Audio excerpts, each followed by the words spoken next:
উদ্বোধন কৰা হৈছে।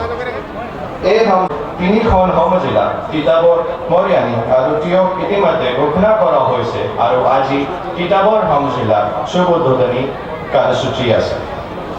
তিতাবৰ সমজিলাত প্ৰশাসনিক সুবিধাৰ বাবে এজন সমজিলা আয়োগ, 2 গৰাকী সহকাৰী আয়োগ চৰকাৰৰ দ্বাৰা নিয়োগ কৰা হৈছে। ঠিক সেইদৰে এক স্থানীয় জনসাধাৰণে সকলো সুবিধা লাভ কৰিব পৰাকৈ বিভিন্ন শাখা আৰু বিভাগ একত্ৰিত কৰি সমন্বিতভাৱে এটি প্ৰশাসনিক পৰিকাঠামো আপোনালোকলৈ আগবঢ়োৱা হৈছে। আগতে জিলা আয়ুক্ত কাৰ্যালয়ত লাভ কৰা বিভিন্ন সেৱাসমূহ এতিয়া এই সমজিলা কাৰ্যালয়ৰ জৰিয়তে জনসাধাৰণে লাভ কৰিব পাৰিব আৰু এই সেৱাসমূহৰ বিষয়ে জনাবলৈ আপোনালোকক এটি দীৰ্ঘভাৱেৰে জৰিয়তে আমি আগবঢ়াম। গতিকে এখন জনসাধাৰণ কেন্দ্ৰিক সমজিলাৰ দ্বাৰা খুব কম সময়ত আৰু দক্ষ সেৱাৰ জৰিয়তে আপোনালোকক লাভান্বিত হ'ব বুলি আশা ৰাখি পুনৰ এবাৰ শুভেচ্ছা জনাই মোৰ আদৰণীয় ভাষণ ইমানতে সামৰণি মাৰিছোঁ। ধন্যবাদ। আমি প্ৰস্তুত কৰিছিলোঁ এতিয়া তথা এক ভাল নাগৰিক কেন্দ্ৰিক প্ৰশাসনৰ হেতু অসমৰ সন্মানীয় ৰাজ্যপাল মহোদয়ৰ অনুমোদন সাপেক্ষে আৰু অসম চৰকাৰৰ দ্বাৰা সমগ্ৰ অসমতে গঠন কৰা হৈছে সমজিলা। তাৰে পৰিপ্ৰেক্ষিতত যোৰহাট জিলাত নতুনকৈ গঠন কৰা হৈছে তিতাবৰ সমজিলা। সমজিলাৰ দ্বাৰা জনসাধাৰণে লাভ কৰিবলগীয়া সেৱাসমূহৰ এক বিৱৰণ আপোনালোকৰ জ্ঞাতাৰ্থে আমি আগবঢ়াইছোঁ। ৰাজহ আৰু দুৰ্যোগ ব্যৱস্থাপনাৰ অন্তৰ্গত পঞ্জীয়ক কানুন শাখা, দুৰ্যোগ ব্যৱস্থাপনা শাখা, ৰাজহ সংগ্ৰহ শাখা আৰু ভূমি সংস্কাৰ শাখাৰ জৰিয়তে নামজাৰি আৰু মেট শুদ্ধিকৰণৰ কাম, মাটিৰ শ্ৰেণী পৰিৱৰ্তনৰ কাম, গাঁও প্ৰধানৰ নিয়োগ, ৰাজহ সংগ্ৰহ তথা দৌলৰ অনুমোদন সৰ্বাধিক 1 বিঘা তিতাবৰ সমজিলাতে লাভ কৰিব।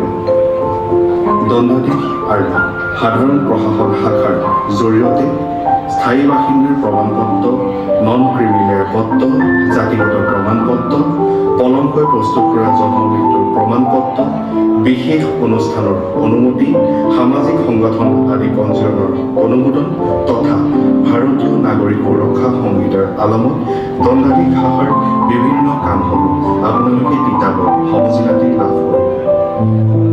ৰূপান্তৰ আৰু উন্নয়ন শাখাৰ জৰিয়তে অৰুণোদয় আঁচনি, অসম দৰ্শন আঁচনি, অসম আদৰ্শ গ্ৰাম যোজনাৰ বিভিন্ন সেৱাসমূহ, সাংসদ উন্নয়ন সূচী বা বিধায়কৰ সমষ্টি উন্নয়ন সূচীৰ বিভিন্ন কামসমূহ, লগতে 2 কোটি টকা পৰ্যন্ত আনটাইড ফাণ্ডৰ অধীনত প্ৰকল্পসমূহৰ কামৰ সুবিধা তিতাবৰ সমজিলাতে লাভ কৰিব।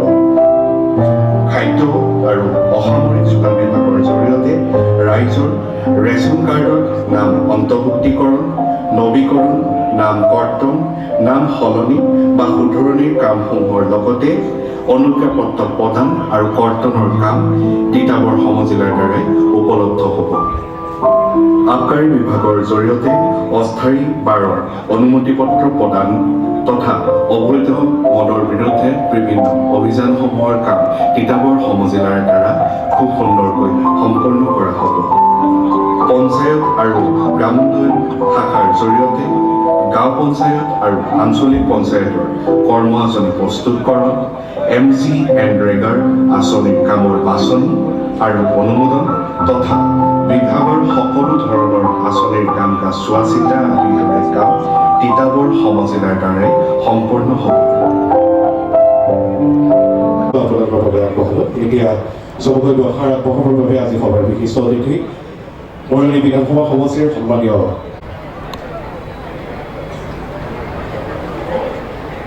কেবিনেট মন্ত্ৰী তথা চেঙাল স্বাস্থ্য পৰিষদৰ অধ্যক্ষ কামৰ কাৰণে আমি আহিব লগা হয় মহকুমাৰ পৰা গৈ পেলাই আকৌ অনুমোদনৰ কাৰণে যিসমূহ সময় অপচয় হৈছিল, এই সময় অপচয় হোৱা লগতে অৰ্থনৈতিক ক্ষেত্ৰত যদি চোৱা যায়, গাড়ী ভাড়া কৰি পেলাই তিতাবৰলৈ আহি মৰিয়নিৰ পৰা বা তিতাবৰ বৰহটৰ পৰা কোনোবা এজন লোক বা বেকাজনৰ পৰা এজন লোক আকৌ আহি পেলাই আকৌ গৈ যোৰহাটৰ ডিচিক লগ কৰিব লগা হৈছিল, কোনো এটা বিষয়ৰ কাৰণত SPক লগ কৰিব লগা হৈছিল, কোনো এটা বিষয়ে আমি বৰ্ডৰ কিবা কামৰ কাৰণে আকৌ আমি যাব লগা হৈছিলে যোৰহাটলৈ। সেই সময় এতিয়া টকা পইচা অপচয় হোৱা, সময় অপচয় হোৱা আমাৰ বাচিব। ইয়ে যথেষ্টখিনি আজি প্ৰথম পৰ্যায়ত অসমৰ কেইটা বিধানসভা সমষ্টি ভিত্তিক সমজিলা কৰাৰ যিটো পদক্ষেপ গ্ৰহণ কৰিলে আমি আদৰণি জনাইছোঁ অসমৰ মাননীয় মুখ্যমন্ত্ৰী ডক্টৰ হিমন্ত বিশ্ব শৰ্মা ডাঙৰীয়াক আমি অশেষ কৃতজ্ঞতা জ্ঞাপন কৰিছোঁ। ইয়াৰ লগতে আমি দেখা পালোঁ যে আমাৰ মাননীয় দেশৰ প্ৰধানমন্ত্ৰী নৰেন্দ্ৰ মোদী ডাঙৰীয়া হওক আৰু মাননীয় গৃহমন্ত্ৰী অমিত শ্বাহ ডাঙৰীয়া হওক তেখেতলোকে যিসমূহ আমাৰ আইন আছিল এই আইনসমূহ আছিলে ব্ৰিটিছৰ দিনীয়া আইন 1860 চনৰ আইন 1880 চনৰ আইন 1890 চনৰ আইন অৰ্থাৎ আমাৰ 1900 চনৰ আগৰ আইনসমূহ আমি এতিয়া চলাই আছোঁ। প্ৰয়োজন আছিলে সংস্কাৰ প্ৰয়োজন আছিলে বহু ক্ষেত্ৰত আমাৰ সমাজখনক এটা সুস্থিৰ কৰিবৰ কাৰণে প্ৰয়োজন আছিলে প্ৰশাসনিক বা আইনগত বহু সংস্কাৰৰ লাহে লাহে বিভিন্ন সংস্কাৰ আহিছে আৰু লাহে লাহে আমাৰ এটা গতি ল'ব লৈছে আৰু ইয়াৰ কাৰণে আমাৰ সৰ্বসাধাৰণ ৰাইজৰ বিশেষকৈ যেনে দুখ কষ্ট হৈছিল সেইসমূহ দুখ কষ্ট অত্যন্ত এতিয়া নহ'ব। আমি যদি চাওঁ ডিজিটেল মাধ্যমত প্ৰযুক্তিৰ মাধ্যমত আজি আমাৰ সহজভাৱে উপলব্ধ কৰিবৰ কাৰণে যিখিনি ব্যৱস্থা গ্ৰহণ কৰিছে অৰুণোদয় কেন্দ্ৰৰ যোগেদি হওক বা CSC কেন্দ্ৰৰ যোগেদি হওক এইখিনি এটা আদৰণীয় পদক্ষেপ অনাগত ভৱিষ্যতৰ দিনত মোৰ দৃঢ় বিশ্বাস এই সমজিলাই তিতাবৰ সমষ্টিৰ ৰাইজৰ যথেষ্ট প্ৰকাৰে সহায় কৰিব আৰু ৰাইজৰ বিভিন্ন যিবোৰ সমস্যা দুটা স্থানত যাব লগা হৈছিল প্ৰশাসনিক আইনী ব্যৱস্থাৰ কাৰণে হওক বা অন্য বিভিন্ন আঁচনিৰ লাভৰ কাৰণে হওক সেইখিনি অত্যন্ত এতিয়া এটা স্থানতে আহি সকলোখিনি উপলব্ধ হ'ব। আৰু চবতকৈ ডাঙৰ ভাল এটা প্ৰসংগ হৈছে যে সমজিলা কাৰ্যালয়ৰ কাষতে বাকীসমূহ বিভাগৰ কাৰ্যালয়সমূহ ইয়াৰ উপলব্ধ থাকিব। যেনে আমি যদি আমি আহোঁ তিতাবৰৰ তৃতীয় আৰক্ষী বেটেলিয়নৰ কাষত অৰ্থাৎ এই স্থানত আহোঁ আমাৰ মহকুমাপতি ডাঙৰীয়াক লগ কৰিবলৈ আৰু ছাপ্লাই বিভাগক লগ কৰিবলৈ আমি হয়তো কৃষি বিভাগৰ বিষয়াক লগ কৰিবলৈ যাব লগা হৈছিল দূৰত্ব এটা অঞ্চলত। আমি যাব লগা হৈছিল সমাজ কল্যাণ বিভাগৰ বিষয়াক লগ কৰিবলৈ দূৰত্ব অঞ্চলত। আমি যাব লগা হৈছিল বোলে গণতন্ত্ৰী বা লোক নিৰ্মাণ বিভাগৰ ইঞ্জিনিয়াৰ লগ কৰিবলৈ আমি যাব লগা হৈছিলে দূৰত্ব স্থানত। এতিয়া এটা স্থানতে সকলো কাৰ্যালয় যেতিয়া উপলব্ধ হ'ব যিকোনো এজন এটা গাঁৱৰ লোকে সজাতিগত যদি আহে গাঁওখনৰ পানী সমস্যাৰ কাৰণে জনস্বাস্থ্য বিভাগক ক'বলৈ আৰু লগতে ৰাস্তাটো কথা বোলে পাতি যাওঁ লগতে আমি বোলে বিদ্যালয় পৰিৱেশকো লগ কৰি যাওঁ লগতে আমাৰ অংগনবাড়ী কেন্দ্ৰৰ কাৰণে সমাজ কল্যাণ বিভাগৰ বিষয়াকো লগ কৰি যাওঁ লগতে আমাৰ বোলে চাব চেণ্টাৰৰ কাৰণে স্বাস্থ্য বিভাগৰ বিষয়াকো লগ কৰি যাওঁ। এতিয়া বেলেগ বেলেগ জেগাত যাব নালাগে একেটা জেগাতে একেটা স্থানতে সকলো বিভাগৰ বিষয়াক যেতিয়া লগ পাব ৰাইজৰ যথেষ্ট সময়ৰ যিটো আগত অপচয় হৈছিল টকা পইচা গাড়ী মটৰত হয়তো সময় অপচয় হৈছিল এইখিনি অত্যন্ত সকাহ পৰিব। মই অনুৰোধ জনাম অসমৰ মাননীয় মুখ্যমন্ত্ৰী ডক্টৰ হিমন্ত বিশ্ব শৰ্মা ডাঙৰীয়াক এই দূৰদৰ্শী চিন্তা সমজিলাৰ বাবে তেখেতক এবাৰ হাত চাপৰি সকলোকে ধন্যবাদ জনাবলৈ শ্ৰদ্ধাৰে আমাৰ বক্তব্য সামৰিছোঁ। ধন্যবাদ। ৰূপজ্যোতি গগৈ ডাঙৰীয়ালৈ আমি অশেষ ধন্যবাদ জ্ঞাপন কৰিছোঁ। এতিয়া দুআষাৰ আগবঢ়াবৰ বাবে আজিৰ সভাত উপবিষ্ট শ্ৰীযুত ভাস্কৰ জ্যোতি বৰুৱা ডাঙৰীয়া বিধায়ক তিতাবৰ বিধানসভা সমষ্টি তেখেতক আমি বিনম্ৰভাৱে অনুৰোধ জনাইছোঁ।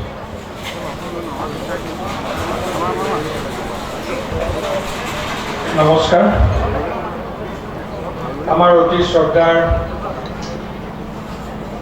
আমাৰ আদৰৰ অসম চৰকাৰৰ অজন্তা নেওগ বাইদেউ, মোৰ সতীৰ্থ মৰিয়নি সমষ্টিৰ বিধায়ক ৰূপজ্যোতি মুৰ্মী, আমাৰ ইয়াত উপস্থিত থকা বন্ধুবৰ ঠেঙালত অকণমান দেৰি আগতে বাইদেৱে মোক কৈছে যে বৰুৱা আপোনাৰ দিনতে হ'ব লগা আছিলে। মই সঁচাকৈ বহুত ধন্য যে আজি মুখ্যমন্ত্ৰী ডাঙৰীয়াৰ খুব তেখেতে ক্ষুদ্ৰ ক্ষুদ্ৰ চিন্তাৰ তেখেতৰ মূৰত উদ্ৰেক ঘটে আৰু তাৰ ফলশ্ৰুতিত আজি আমি এই সমজিলা পোৱাৰ কাৰণে আমাৰ যিহেতু আপোনালোকে মন কৰিব যে ভাৰতবৰ্ষখন যেতিয়া স্বাধীন আছিলে তেতিয়া কেইখনমান ৰাজ্য আছিলে, কিন্তু পৰৱৰ্তী সময়ত যেতিয়া মানুহৰ জনসংখ্যা বাঢ়ি গ'ল শাসনৰ সুবিধাৰ কাৰণে বহুত ৰাজ্য হ'ল। আজি শাসনৰ সুবিধাৰ কাৰণে ক্ষমতাৰ বিতৰণৰ কাৰণে আজি তিতাবৰ সমজিলা হৈছে, মৰিয়নি হ'ব, থিয় হ'ব, এনেকৈ ধৰণে ক্ষমতাৰ যি বিকেন্দ্ৰীকৰণ হৈছে ইয়াৰ ফলত আমাৰ ৰাইজৰ উপকাৰ হ'ব। ইয়াৰ বাবে মই সন্মানীয় আমাৰ অতি শ্ৰদ্ধাৰ মুখ্যমন্ত্ৰী মহোদয় মোৰ আন্তৰিক মই ধন্যবাদ কৃতজ্ঞতাৰ অসম চৰকাৰৰ মই ফলক লৈছোঁ আৰু বিশেষকৈ বাইদেউক আজি ধন্যবাদ জনাইছোঁ ৰাজহুৱাভাৱে।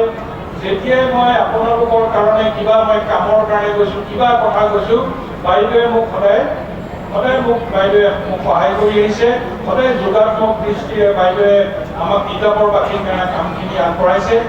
আজি ইয়াত ক'বলগীয়া মোৰ একোৱেই নাই, মই বাইদেউকো কৈছোঁ যে কিতাপৰ যিখিনি বাইদেউ কাম লাগে গোটেইখিনি কামেই মই ভবাৰ নিচিনাকৈ মই পালোঁ। আপোনালোকক বহুত ধন্যবাদ। কালি সমজিলা অহাৰ লগে লগে আপোনালোকে ইয়াত এতিয়া এটা চাব ৰেজিষ্ট্ৰি অফিচ যিটো মই লাগি আছিলোঁ 21 চনৰ পৰা সেইটো হ'ব, আমাৰ জেইলৰ কাৰণে মাটি আছে জেইলখন হ'ব। তেতিয়া আমাৰ আৰু এটা 2022-23 বছৰ বাজেটত আমাৰ এটা চৰকাৰী আমাৰ চাৰ্কিট হাউচ বুলি ক'ব পাৰে অসম চৰকাৰে ধৰি লৈছে। মই আশা ৰাখিছোঁ সেইটো সময়ত আমাৰ অসম চৰকাৰখন পিছত বেছি দীঘলীয়া তাৰে অংশীদাৰ হিচাপে আজি এই সমজিলাৰ যি স্থাপনৰ যি এটা সাহসী সিদ্ধান্ত, প্ৰথমতেই অসমৰ মাননীয় মুখ্যমন্ত্ৰী ডাঙৰীয়াক আমি এই স্থানৰ পৰাই এটা বিপুল কৰতালিৰে তেখেতক আমি আদৰণি আৰু আশীৰ্বাদ জনাইছোঁ। মই আশা কৰিছোঁ যে ৰাইজৰ আশীৰ্বাদেৰে তেখেতৰ যি সপোন অসমক 5খন জিলা মানে শ্ৰেষ্ঠ ৰাজ্যৰ ভিতৰত এখন হিচাপে গঢ়ি তোলা, সেই সপোনক বাস্তৱায়িত কৰিবৰ কাৰণে আজিৰ যি সিদ্ধান্ত, সেই সিদ্ধান্তই এটা নিৰ্ণায়ক ভূমিকা গ্ৰহণ কৰিব। আজি অসমত কিমানখন জিলা আছে? 35খন জিলা। আৰু এই 35খন জিলাৰ লগত নতুনকৈ সংলগ্ন হ'ল সমজিলা 78খন। আৰু আচলতে গোটেই অসমখনতেই আমাৰ 126টা বিধানসভা সমষ্টি আছে।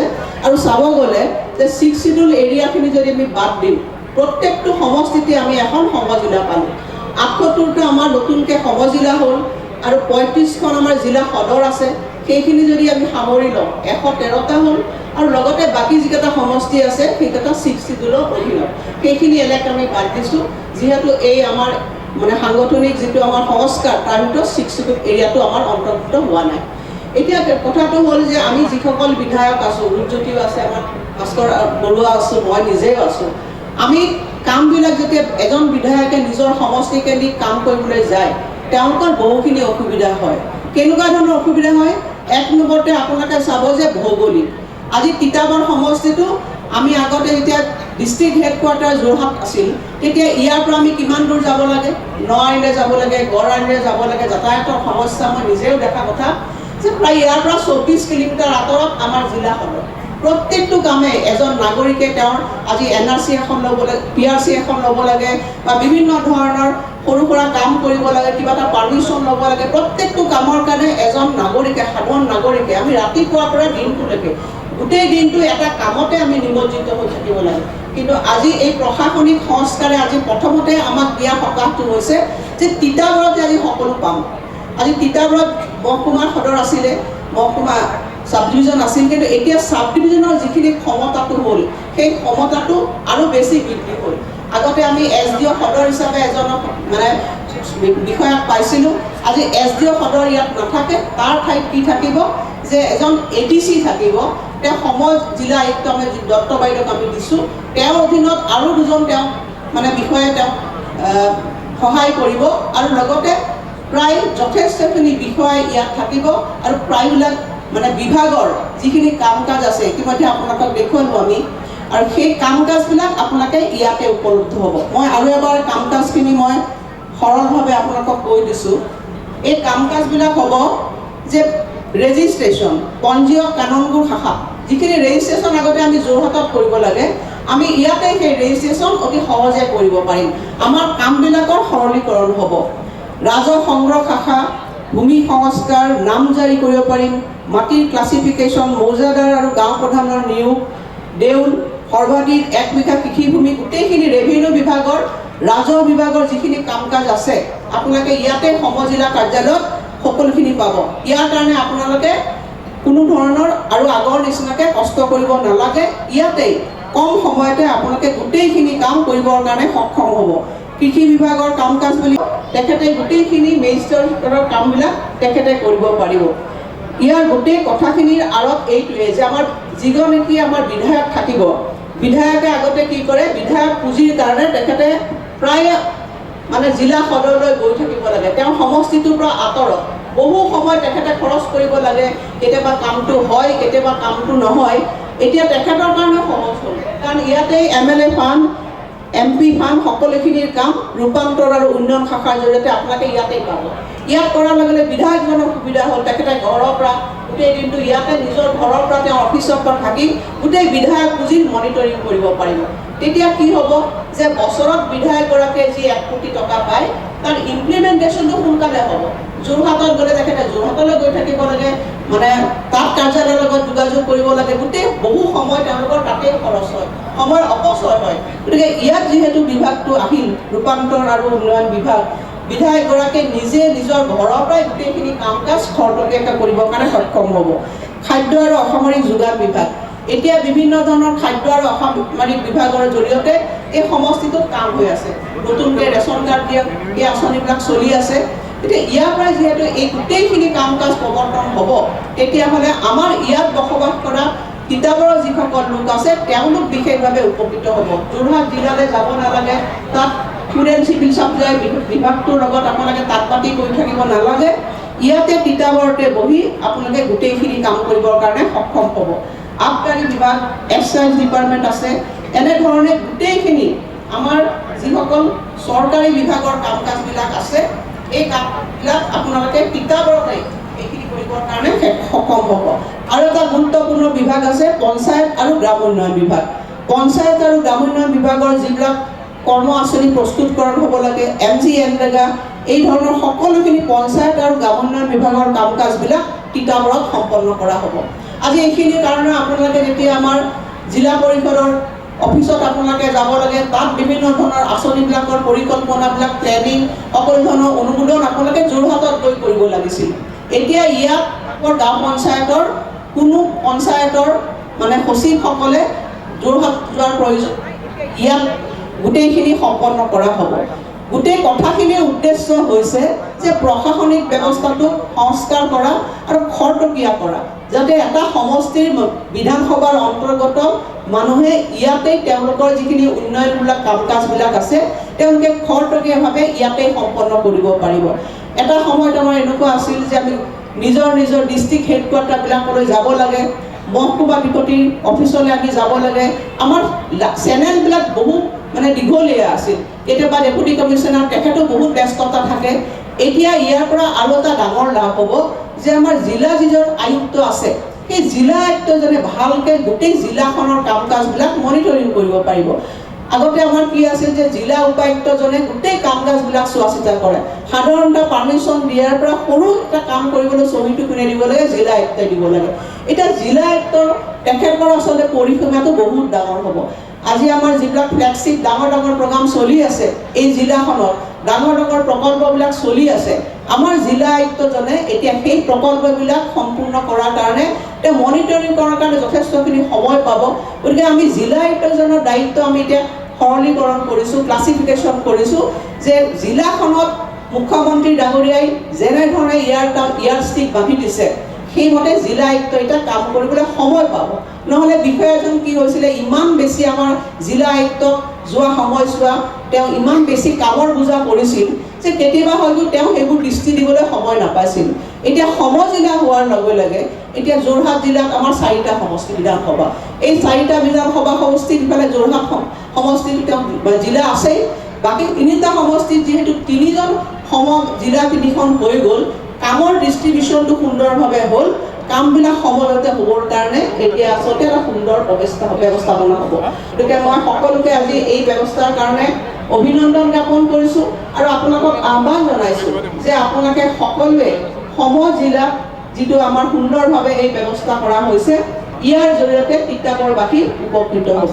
তিতাবৰ জিলা আজি ইয়াত আমি দেখিছোঁ ঐতিহাসিক জিলা, ইয়াত যথেষ্টখিনি এগ্ৰিকালচাৰ মানে গোটেইখিনি সম্ভাৱনা আছে, ইয়াত ধান খেতি প্ৰচুৰ হয়, যে কেনেকৈ আমি ইয়াৰ সম্ভাৱনাবিলাক বাস্তৱত ৰূপায়ণ কৰিব পাৰোঁ আৰু আগুৱাই লৈ যাব পাৰোঁ তাৰ সমাধান এই সমজিলা। গতিকে মই আশা কৰিম যে যিসকল বিষয়া আজি নতুনকৈ নিযুক্তি হৈছে বা ভৱিষ্যতে ইয়াত বিভাগবিলাক সংলগ্ন হ'ব, তাৰ লগত জনপ্ৰতিনিধি, আমাৰ পঞ্চায়ত পৰ্যায়ৰ তৃণমূলৰ জনপ্ৰতিনিধিসকল আৰু সৰ্বসাধাৰণ ৰাইজ সকলোৱে মিলি পেলাই এই তিতাবৰ সমষ্টিটো যিটো আমি সমজিলা আজি ঘোষণা কৰা হ'ল তাৰ জৰিয়তে ইয়াত বসবাস কৰা প্ৰত্যেকজন নাগৰিকে যাতে সুনাগৰিক হিচাপে বসবাস কৰিব পাৰে তাৰ এটা নতুন পথ সৃষ্টি হ'ল। গতিকে মই ইয়াত বিশেষ আজিৰ দিনটোত বেছি কথা ক'ব খোজা নাই। প্ৰথম পৰ্যায়ত 39টা আজি সময় জিলাৰ শুভ আৰম্ভণি হৈছে 2টা দিনত, আজিও আছে, কাইলৈও আছে।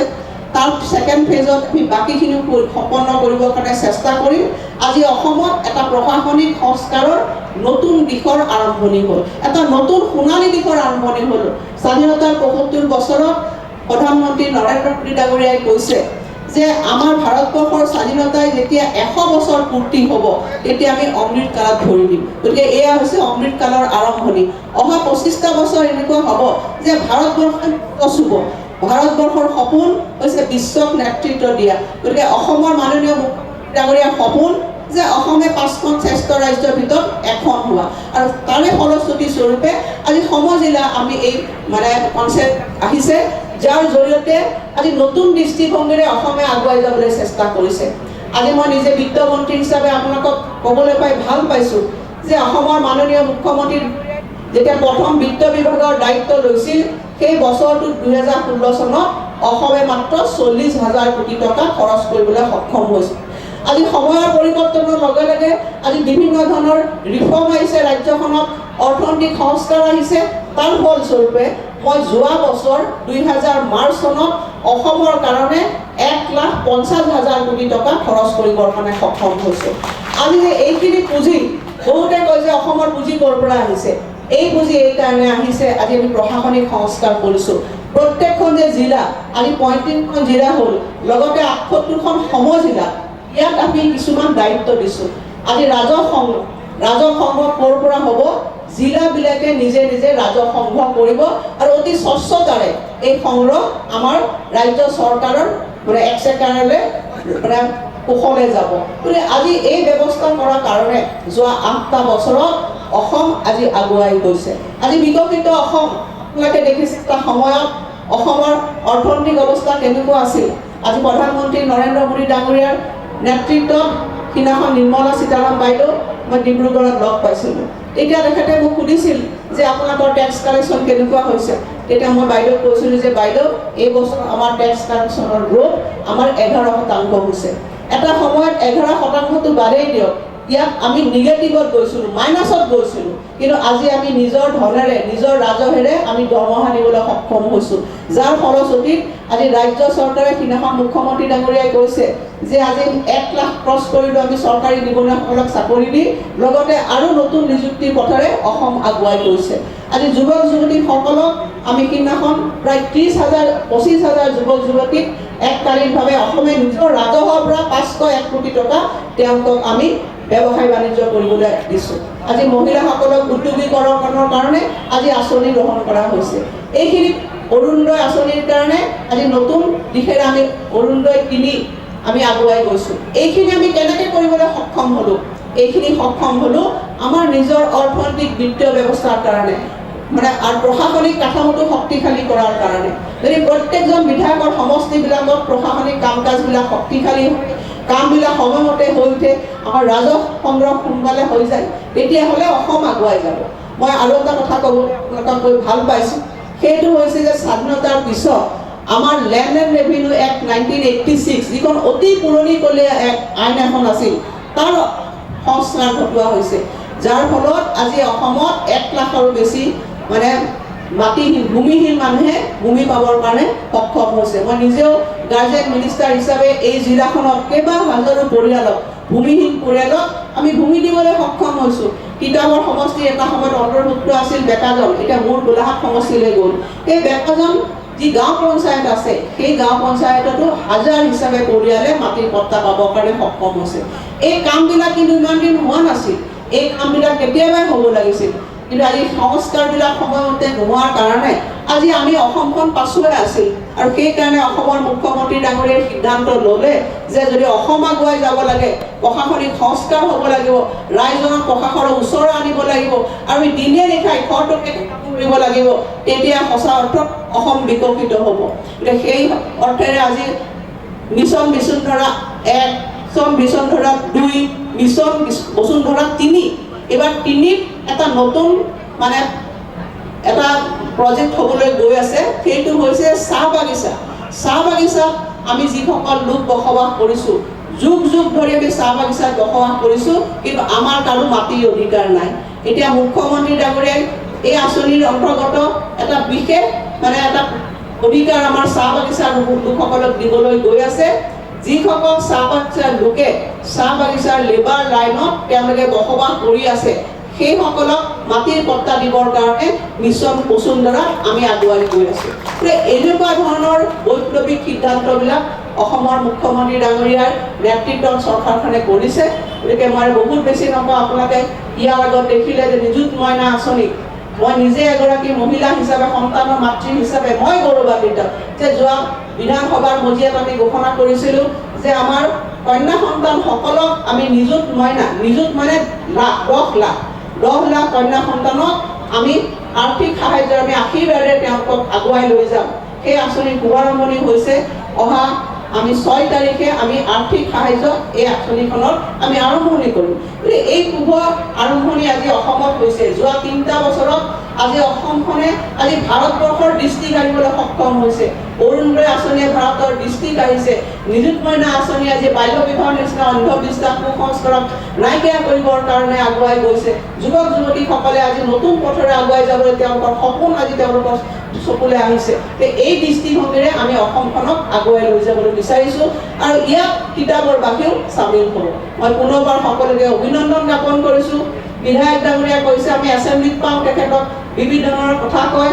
গতিকে আমি এইটোৱে কৈছোঁ যে আমি মুখ্যমন্ত্ৰী ডাঙৰীয়াই অসমৰ সম বিকাশ বিচাৰে। কোনোবা এটা সমষ্টিত আমাৰ বিধায়ক নাই বুলি সেই সমষ্টিত যে কাম কম হ'ব, সেইটো কথা মুখ্যমন্ত্ৰী ডাঙৰীয়াই কেতিয়াও নকয়। আমাৰ ৰাজনৈতিকভাৱে আমাৰ মতবিৰোধ থাকিব পাৰে, কিন্তু বিকাশৰ ক্ষেত্ৰত আমাৰ কোনো মতবিৰোধ নাই। এক অসম, সেই দৃষ্টিভংগীৰে আমি সকলোকে অসমখনক আমি সামৰি গৈছোঁ। অসমৰ সকলো জাতি জনগোষ্ঠী সকলো দৰিদ্ৰ লোকে হৈছে আমাৰ অসমখনক আগুৱাই লৈ যোৱাৰ আমাৰ একমাত্ৰ আমাৰ লক্ষ্য। সেই লক্ষ্যৰে আমি অসমৰ দৰিদ্ৰসকলক আমি আগুৱাই লৈ যাব লাগিব, আমাৰ যুৱকসকলক আমি আগুৱাই লৈ যাব লাগিব, আইসকলক আমি আগুৱাই লৈ যাব লাগিব। আমাৰ সেই লক্ষ্য আৰু সেই লক্ষ্যৰে অসমৰ মুখ্যমন্ত্ৰী ডাঙৰীয়াই কাম কৰি গৈছে এখন বিকশিত অসম। মই পুনৰবাৰ কিতাপৰ বাসী ৰাইজৰ আশীৰ্বাদ কামনা কৰিছোঁ যে এই সমজিলাই কিতাপৰ বাসী ৰাইজক ভৱিষ্যতে এখন ভাল কিতাপৰ হোৱাৰ লক্ষ্যৰে আগুৱাই লৈ যাব। এইখিনি কথাৰে মই জিলা আয়ুক্ত আপোনাক সকলোলৈকে মোৰ শুভকামনা জ্ঞাপন কৰি এই সুন্দৰ অনুষ্ঠানটোক মোক অংশীদাৰ হোৱাৰ যি সুবিধাখন দিলে পুনৰবাৰ সকলোলৈকে মই মোৰ শুভকামনা জ্ঞাপন কৰিছোঁ। আৰু আহিব লগা দুৰ্গোৎসৱ পূজা আহি আছে, দুৰ্গা পূজাই আই দুৰ্গাই যাতে আমাৰ অশুভ শক্তিবিলাক সমাজখনৰ পৰা নাইকিয়া কৰি সমাজখনক আগবঢ়াই লৈ যায়, এইখিনি কথাৰে সকলোকে ধন্যবাদ আৰু শুভকামনা জ্ঞাপন কৰি মই সমজিলা অসমৰ কাৰণে আজি এটা শুভ দিন, এটা ঐতিহাসিক দিন। কাৰণ স্বাধীনতাৰ ৭৫ বছৰ পাৰ হৈছে, কিন্তু আজি যি বলিষ্ঠ সিদ্ধান্ত মুখ্যমন্ত্ৰী ডাঙৰীয়াই চৰকাৰখনে গ্ৰহণ কৰিছে, মই এগৰাকী তেখেতৰ সতীৰ্থ হৈ পেলাই আৰু জনপ্ৰতিনিধি হিচাপে মই অভিনন্দন জ্ঞাপন কৰিছোঁ। আজি আপোনালোকে দেখিছে সমজিলাই প্ৰত্যেকটো সমষ্টিৰে জনসাধাৰণৰ যি আশা আকাংক্ষা আছে সি খৰতকীয়াকৈ ৰূপায়ণ কৰিবৰ কাৰণে সফল হ'ব। তাৰ কাৰণে এই সমজিলাক হৈছে। সমজিলাত এজন অতিৰিক্ত উপায়ুক্ত থাকিব, 2জন আকৌ বিষয়া তেওঁলোকৰ লগত থাকিব, এটা তেওঁলোকে টীম বিষয়া থাকিব, যিসকলে বিভিন্ন ধৰণৰ বিভাগৰ যিবিলাক আঁচনিবিলাক আছিল এটা সময়ত সেইবিলাক ডিষ্ট্ৰিক্ট জিলা আয়ুক্তৰ ওচৰত ন্যস্ত আছিলে আৰু সেইখিনি কৰিবলৈকে আচলতে যথেষ্টখিনি অসুবিধা হৈছিল। এতিয়া সম্পূৰ্ণ নাইকিয়া হ'ব, সময়ৰ সদ্ব্যৱহাৰ হ'ব, প্ৰশাসনিক তৎপৰতা হ'ব আৰু আশা কৰিছোঁ যে ইয়ে জনসাধাৰণে যিবিলাক অসুবিধা বিগত সমস্যা ভুগি আছিলে সেইখিনি বহুলাংশে নাইকিয়া হ'ব আৰু সমষ্টিটোৰ যিখিনি উন্নয়নমূলক কাম কাজবিলাক আছে, ডেভেলপমেণ্ট এক্টিভিটিছবিলাক আছে সেইবিলাক খৰতকীয়া হ'ব। এতিয়া আপুনি জানিব যিখিনি সমজিলাৰ কাৰণে যিখিনি নতুনকৈ অফিচ ষ্টাব্লিছ কৰাৰ কথা ক'লে, কিমান দিনৰ ভিতৰত অফিচখিনি এষ্টাব্লিছমেণ্ট হ'ব? ইতিমধ্যে চৰকাৰে ইয়াৰ কাৰণে পুঁজিও আবণ্টন কৰিছে আৰু মই জনামতে ইতিমধ্যে এটা নতুন গৃহৰ কাৰণেও তেওঁলোকে নক্সা তৈয়াৰ কৰিছে। আশা কৰিছে সোনকালে এইখিনি এতিয়া আৰম্ভণি এটা জাষ্ট কৰিছে, কাৰণ সময়খিনি কামখিনি কৰিবৰ কাৰণে বিল্ডিংটো কনষ্ট্ৰাকশ্যন কৰিবৰ কাৰণে কিছু সময় সেইটো লাগিব। কিন্তু প্ৰথমে এই আৰম্ভণি হৈ গৈছে। ইয়াত যিটো এক্সিষ্টিং বিল্ডিং আছে, মই দেখিছোঁ বিল্ডিং এটা আছে, তাতে এই কামবিলাক আৰম্ভণি হ'ব। ইতিমধ্যে গড়পাটনি বিভাগে ইয়াৰ কাম কাজবিলাক তেওঁলোকে আৰম্ভ কৰিছে। এতিয়া আপোনাৰ অফিচাৰ ইয়াতে পদৰ মঞ্জুৰি নোহোৱাকৈ ইয়াত আপোনাৰ চাব ৰেজিষ্টাৰ কামখিনি ইয়াত কিতাপত হ'ব নে নহয়? ইয়াত চবখিনি আৰম্ভণি হ'ব। তেওঁলোকে গোটেই পদবিলাক ইতিমধ্যে বিভিন্ন বিভাগবিলাকে পদবিলাক আবণ্টন দিয়াৰ তেওঁলোকে চেংচন দিয়াৰ ব্যৱস্থা গ্ৰহণ কৰিছে। এতিয়া উদাহৰণস্বৰূপে এটা মোৰ বিভাগটো ইতিমধ্যে মই কেবিনেট মুভ কৰিছোঁ যে আমাৰ যিবিলাক অফিচাৰ আছে ইয়াত চাব ডিষ্ট্ৰিক্টবিলাকত দিবৰ কাৰণে ইতিমধ্যে টাৰ্মিনেশ্যন মানে প্ৰত্যেকটো চাব ডিষ্ট্ৰিক্টত আমি বিষয়াবিলাক দিবৰ কাৰণে আমি ইতিমধ্যে প্ৰত্যেকটো বিভাগে আমি নিজৰ পৰা আমি সেইখিনি কাম কৰি আছোঁ কিমান দিনৰ ভিতৰত প্ৰক্ৰিয়াটো সম্পূৰ্ণ হ'ব মই একজেক্টলি আপোনাক কিমান দিন বুলি ক'ব নোৱাৰিম কাৰণ আজিৰ সময়টো যদি কৰোঁ কাইলৈ আপুনি সুধিব যে কামখিনি মই একজেক্টলি এটা দিন দুটা দিন ক'ব নোৱাৰিম কিন্তু আমি খৰতকীয়াকৈ যিমান পাৰিছোঁ গোটেইখিনি কামেই আৰম্ভণি হৈছে প্ৰত্যেক বিভাগে ইতিমধ্যে এই সমলীলাত যিমানখিনি তেওঁলোকৰ বিভাগৰ বিষয়া লাগে সেইখিনি কৰিবৰ কাৰণে কেবিনেটত মুভ কৰিছে আৰু বহুতকেইটা বিভাগৰ কেবিনেটে অনুমোদনো পাইছে DIPৰ অফিচটো কিতাপৰ খুব জৰুৰী হৈছিলে DIPৰ অফিচটো কমলা ঠিক মই জনাম আপোনাক থাকিব বাকী আপুনি কিবা ঋণ লৈছে ঋণ লৈ বিৰোধী সেই কথাটোকে বিৰোধী এটা